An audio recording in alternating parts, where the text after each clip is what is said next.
I am a very I'm a very anxious person. I'm actually super excited for this. So if I'm like stuttering for like the first like minute of this, it's not your fault. It's just mine. So we're good.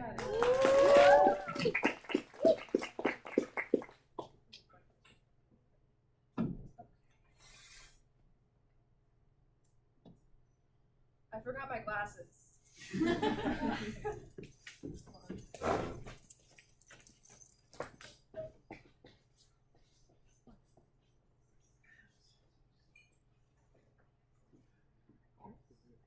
a second there, I was like, why did the words look so weird?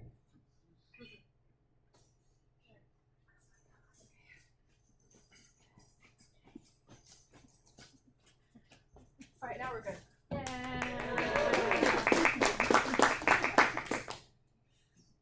So this story is called. This story is called My Mother's Face. I wrote this a couple months ago, and I've just kind of been tweaking it since. It's kind of something I do whenever I'm not bombarded with college. So here we go. I have seen my mother's eyes in the not-so-far wooden floorboards. While her gaze burrows daggers into me, I know she truly isn't there. Because for the past week, she has only known the internal darkness of her casket, but it seems death proves frail against a mother's determination. I don't want to believe what I can see. I cannot. Last Tuesday, I was informed that my mother was found dead in a stolen car by a tow truck driver. They found her nearly 30 minutes after going into cardiac arrest from a heart attack with an unlit cigarette in one hand and a lighter in the other. That upcoming Thursday morning, my husband and I arrived to the small southern Texas town I grew up in to attend her funeral. During it, I delivered a eulogy that I not only wrote a few hours prior, but was also filled to the brim with praises for her I thought I would never speak again. Years ago, I would have genuinely sang her praises, but now any attempt to eulogize her was delivered with a forked tongue. Do not mistake my apathy for weak yet enduring strength. It is my first time seeing my mother's face devoid of her coldness and her warmth. I truly loved my mom, but I knew she was changing for the worse when she started talking to a gun instead of the bottom of a bottle. My sister's death made my mother paranoid, and my father's death made her reach for alcohol more than she should have. The paranoia and the drinking turned my mother into someone who treated our lives like glass. For 2 years, I lived with someone who was convinced my father's spirit was out to kill us both. I tried to get her help, but nothing would ever work. It was a month prior to me moving that she began carrying a loaded gun with her at all times, even at home. I didn't feel safe. Because of that, I decided to move to California to pursue a college education. It was difficult, but living paycheck to paycheck was better than living with my mom's delusions. It was a decision I felt bad making, so I paid a caretaker to check in on my mother twice a week. That was until she disappeared for a few months and was later found by the tow truck driver. But now, in this moment, I can hear my mother's raspy cough echo within my bedroom like she's sitting next to me. I cannot sleep, I cannot think, I can only hear the sound of her simply existing, despite her reality being cemented in my mind. My husband is ignorant to all of it, as he doesn't believe in the horrors I have been living with since the funeral. Tonight, I believe he is working an extra graveyard shift at his security job to escape my nagging delusions, instead of bringing in extra money. All night, I have laid tossing and turning, trying to find the origin of the noise. Every time I try to face it, it continues slithering around my room like a snake. Now, lying on my side, my back is facing the noise instead of my eyes. I think to myself, maybe I should try at least one more time before changing rooms. This is what I do, and when I turn to face the noise, time stands still with my heart. My mother's bloodshot hazel eyes stare back at me. I think to myself, this is not my mother as I knew her.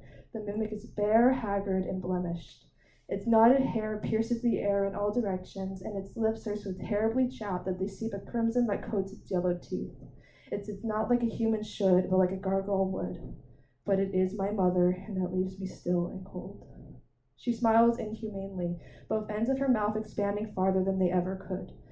My terror conjures a scream from my throat, and I try to gather as much distance between myself and the creature. All of a sudden, I am falling backwards after reaching the side end of the bed. Landing on my back, I become vulnerable as the wind is knocked out of me. With its slender limbs, it climbs up the wall of my bedroom like a spider, its head twitching, smiling, bastardizing the face of the woman I once called mother.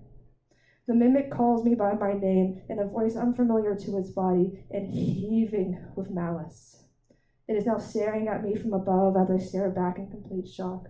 The skin around her mouth gives way and morphs into something worm-like, revealing rows of sharp teeth. Then, to my horror, she drops from the ceiling and lands on top of me. We enter a struggle between ourselves as I try to prevent her grotesque face from ripping me apart. I hold back her head with my hand and my thumb slips into her eye socket. I apply pressure and I begin to feel warmth coat my hand. It jumps back and lets out a divinely monstrous screech that shakes the room. Tears cloud my eyes and I hurry out of the room and into the hallway, turning on every light my vision comes across. All the while I can hear the awful noise of the thing moving behind me. I do not dare turn around this time as I know I am being hunted. As I get to my living room, I notice a metal sconce hanging on the wall ahead of me. A weapon. I take the sconce off the wall and turn to make contact with it with my mother's head, and it does, and it makes a horrible crack against her skull. It bursts this disgusting opening that oozes brain matter, and I have never felt more terrible in my life. I have so much empathy for this thing, all because of the shape it has taken. I'm so sorry, I whisper as my mother wilts onto the floor. I am still for a moment until I remind myself that the thing is a mimic. It cannot be my mother. Then it begins to dissolve and weld itself into the fabric of my home. It melts like wax and releases steam as it dissipates into nothing. The only thing left in its wake is the smell of sulfur and my shaky breath. The house feels so much colder under my bare feet.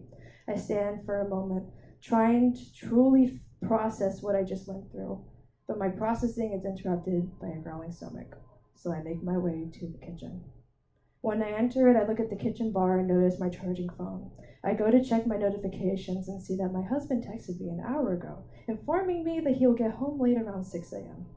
My phone clock says it is 5:50, and I begin to wonder how I would convince my husband that the smell of sulfur is just my mother's demon mimics, whatever it's called, corpse dissolved into our hallway floor. I open the fridge and grab a carton of eggs. I then turn on the stove and try to carry on and pretend whatever will stop my hands from shaking and my heart pounding. I pluck an egg from the carton with the best roundness and richest brown color. I deserve the best egg right now. I crack the egg against the counter. The yolk that gushes from its cracks is crimson. In shock, I immediately let the egg fall onto the tile floor, and upon impact, the eggshell reveals an undeveloped chicken fetus with one massive eye. It twitches from what I can assume to be its all-consuming agony. It is overflowing with pain. I hear the door open. I contemplate taking the knife that lays beside me to snuff out its small misery. Then in my peripheral, I make out the figure of a tall figure coming towards me. It isn't done with me. I grab the knife and shove it directly into the figure's stomach, and I do it again and again and again with all my lucidity fully eclipsed by my fear. When I cannot find the strength to keep driving the knife, I can't help but endure this evil but prevailing figure. I cannot help but give her one last kindness. I let the knife fall to the floor, disregarding if it will or will not cut me on the way down. The figure loses its footing, and I notice a small Y escape into the air in a voice that didn't match my mother's or the mimic's. My husband glares at me with an empty yet shocked expression from the floor in the pool of his own blood on top of the cracked egg. What have I done? What do I do? I cannot escape this. What should I do? I need to wash my skin of this blood. Hollow, I walk to the bathroom and run a bath. I strip myself of my bloody clothes and step into the steaming bathtub. The water remains clear as I clean my skin raw with soap. I do not question it. I hear the front door close and lock, but I don't know if I want to believe it's real. My mother tells me I will be okay, so I submerge myself under the water. I get it now. I'm sorry I didn't believe you.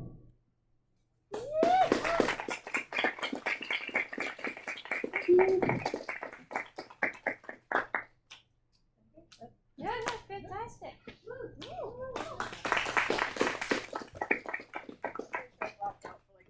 A good bit of that. Thank you. She needs more clapping. First time. Fantastic.